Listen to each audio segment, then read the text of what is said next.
Welcome back, guys, to another video. Today I'm going to show you my Atlas strategy, give you like a quick example of how it looks like at the moment and what we are doing.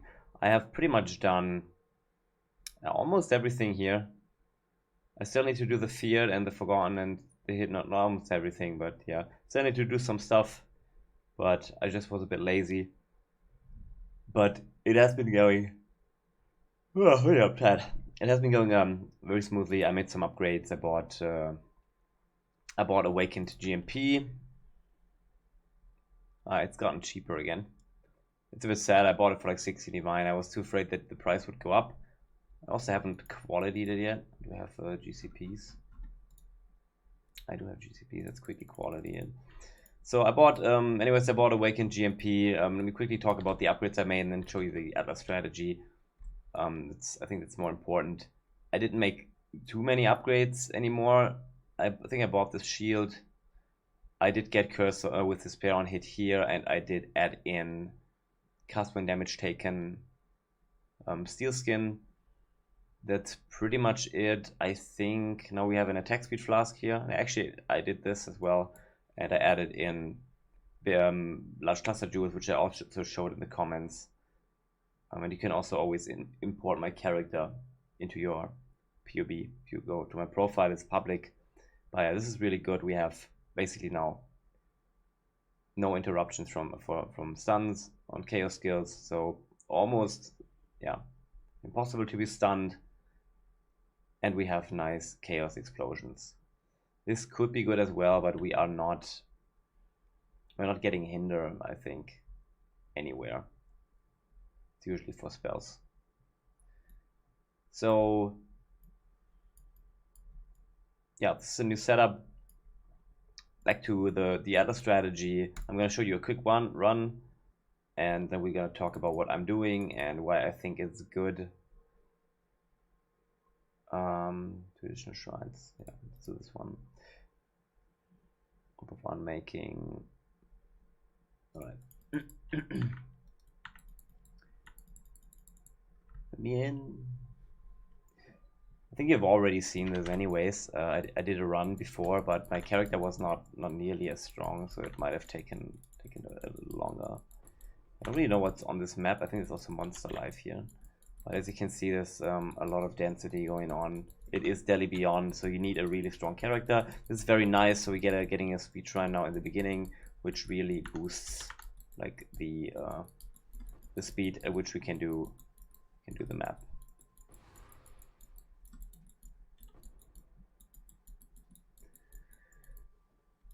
I hope I won't die. It can happen, but yeah, as you can see, I do get experience, so I'm not dying very often. But if there's too many damage modifiers, you should always be aware that you should not stack too much damage. Increased damage, like flat increased damage on monsters, is especially very harmful. I think 1 damage mod is fine. In general, 1 elemental damage mod is fine because we are sitting at 90. 88. Resistance is usually, if we get an elemental max breath shrine, at 90. So yeah, this is going pretty smooth. This is usually how almost every map goes. Of course, this is extra fast now because we got the speed shrine. Usually you can skip the boss, and usually I do skip the boss. It depends a bit on how the map goes and how quickly I want to go. Like if I want to just chill and I something to the boss, but I think it's not worth it. It's taking too long overall.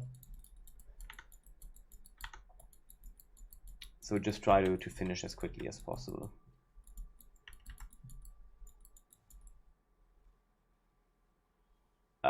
Holy shit, this guy's tanky right now. Okay. I don't know what map mouse I had on this. Might be some Monster Life on this. I don't think so though. So we are already at 7 rewards. This is usually around the time where this runs out. So you get to get usually like 7 rewards, which is pretty decent. I don't think I have done 8.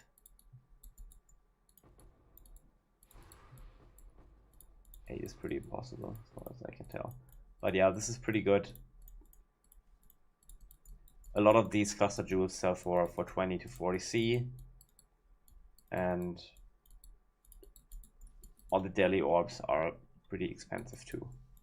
They are at least 5 C, and then you drop a lot of Scarabs. I do pick up all these coffins. I don't know what is worth anything, but I also I threw it in my 20 C dump tab, and sometimes they sell. And otherwise, like I'm hoarding up some, so I can either craft or I can bulk sell them. It's not really too much of a deal to pick them up in the end of the map. Alrighty. Pick up this shit. Some mobs here. I wish I had an aura board that would pick up my shit. If any of you guys want to make an aura board and pick up my loot, feel free. Alright, 26 monsters left. Oh, I'm out of portal scrolls. What a fucking rookie mistake. So let's quickly go over how much loot I make and then how exactly the strategy works. It's not very complicated. Where's my... Okay. So this is what I did earlier. I think you can... I mean, I was really, believe me when I say I was really chilling hard. I did not prepare anything in terms of maps. I was just chilled rolling them and then, yeah, go map by map. I did not prepare any tabs. I was buying Scarabs, so I think you can go way harder here. I'm supposed to have 53 divines somehow. Like, I feel pretty fucking poor, but yeah, this is what the tabs are saying. Most of the profit is coming from Scarabs. We are shitting out Scarabs, which is also why you should be aware what Scarabs you're dropping usually, but like my tree does not really allow that too much. Anyways, so I think you should be able to at least make 10 divines an hour with this strat. I think if you go fast, it's probably more like 12. So I changed a little few things on the strat in the end, which I think is better, but I'm going to talk about it now. So something between 10 and 15 divines per hour is definitely possible. Obviously, you need a char that can handle this. If you're following my build guide and you want to buy, I want to play this. This is very cheap. You can do this on very easy budget. You don't need Awakened Greater Multiple Projectiles, and everything else that is thrown in here is extremely cheap. Like, you can throw this character together with one divine and you can do this, in my opinion. And maybe a bit more, maybe like 3-4 divines, but yeah, you can very easily throw this together. Give me a sec, let's put all this shit in here. Alright, so let's look at the tree quickly. I did make some changes. So first of all, Pestron made a new video and he did the strategy that I initially wanted to do. He went for the Rogue Exiles and he got this node here, which I also have because I have a few unique mobs. No, where is it? This one. Unique monsters in your map have 200% increased chance to drop Scarabs, and then he's running Rogue Exile. And this was mainly my idea that I had that I wanted to do. The problem was nobody could tell me if Rogue Exiles count as monsters, so I was like, okay, fuck it, I'm gonna ditch it. I'm just gonna go Deli Beyond because I don't know if it's gonna work or not, and I don't want to fuck up another tree. Which is fine though. I think I came up with a good strat. So we are basically getting all the Beyond nodes. We're getting all the Deli nodes. We are not getting this. We don't need layers of Delirium on our maps. We did get this one Theory Exact Shrine. I do not have the other node. It's whatever. You don't need this extra upside if you don't want to. It definitely makes mobs tankier. And you always only gonna go for the... I don't want to read anything. I'm only going for the monster. The monster altars. As you probably saw in the run. So yeah, definitely get rid of Abyss, because basically every Abyss Scarab is useless and is not worth anything. Otherwise, I have not paid too much attention to what is worth a lot and what's not. Pelstron has, I think he has basically blocked everything here. Almost everything he has blocked. And then he has like the expensive ones. Harvey, he has here more Harvey and more Domination, I think, is what he has. But I'm not 100% sure. I don't have enough notes for this anyways. Anything else that's important? Yeah. One thing that is really important, I did not get this note, Endless Tides.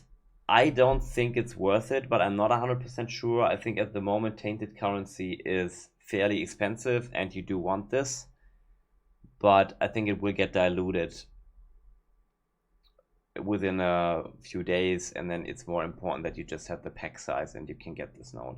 But the less merging range is probably also an issue in terms of how much density you will have on your Beyond mobs.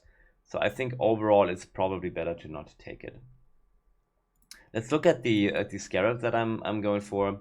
We have Delirium Scarab, a pretty obvious one. We fill bar 100% faster. We usually get like 7 rewards on average.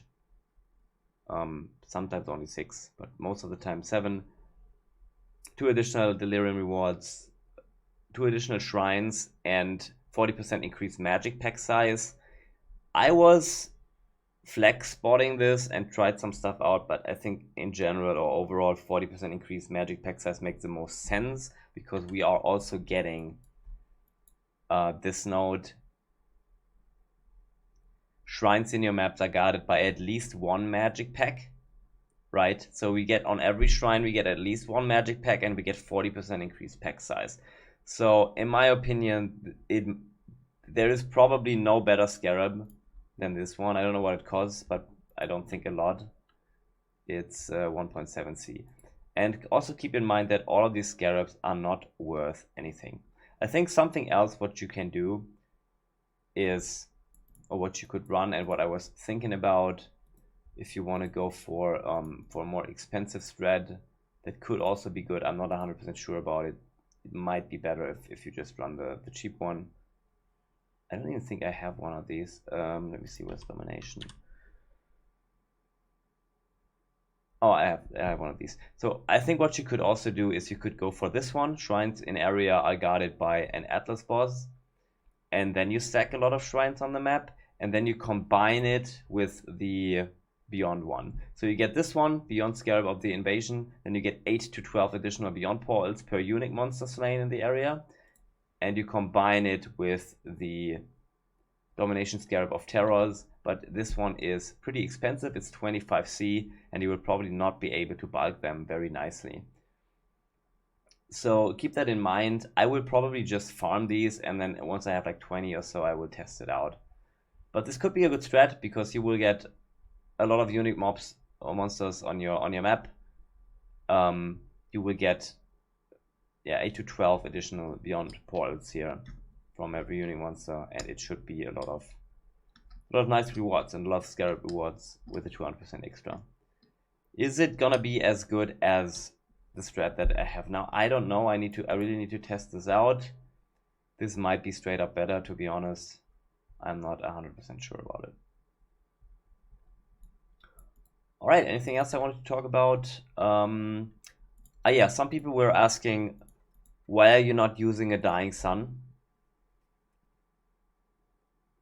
And the reason is it felt bad. Like, it sometimes did not refill completely. And the problem is with the Dying Sun, you are not getting the resistance that you need on this character. And the new belt, the Endless Tide, I think it's not really a good solution, because you can get at least 12% effect on your belt anyways. So only for like 12% more effectiveness, it's not really a good slot. And you're also missing out a whole Abyss Jewel, and you want to get Poison Avoidance, in my opinion, as well as all the other avoidances like Bleed, and yeah. But this is a really good slot to get your Poison Avoidance. And yeah, I think the belt it looks good on paper, but most of it is pretty useless. All right, anything else? I think that's pretty much it. Like, if you have more questions about the Scarabs and what Scarabs to farm, I think you should watch this Palscrom video. It is pretty good. He made a new strat, as I said, which looks a lot of fun with the Rogue Exiles. Otherwise, if you want to run this, I'm gonna link an atlas tree, but I mean, you can basically see everything that is going on here already anyways.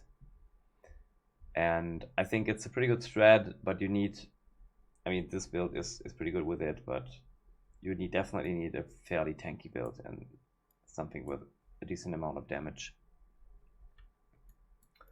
Yeah, I mean, one downside is you will have a lot of Scarabs, a lot of different Scarabs here, and you definitely need to bulk sell, otherwise it is fairly illiquid. What are the other rewards we have?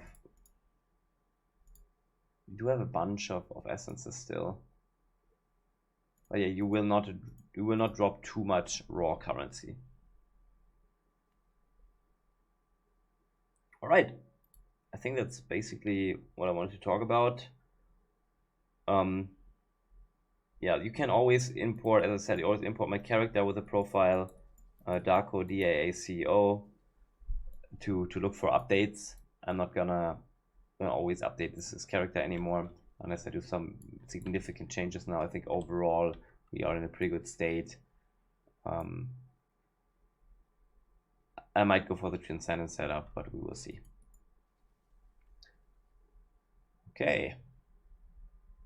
Anything else? Nope, I think that's it for the video. Thank you guys for watching, and if you like, please hit the subscribe button. I have like 70 subscribers, which is pretty sad, and I'm putting some effort into this, so I would really appreciate it. And obviously I appreciate all the guys commenting and yeah, trying my build out. Yeah, it's really nice. Thank you. All right, bye.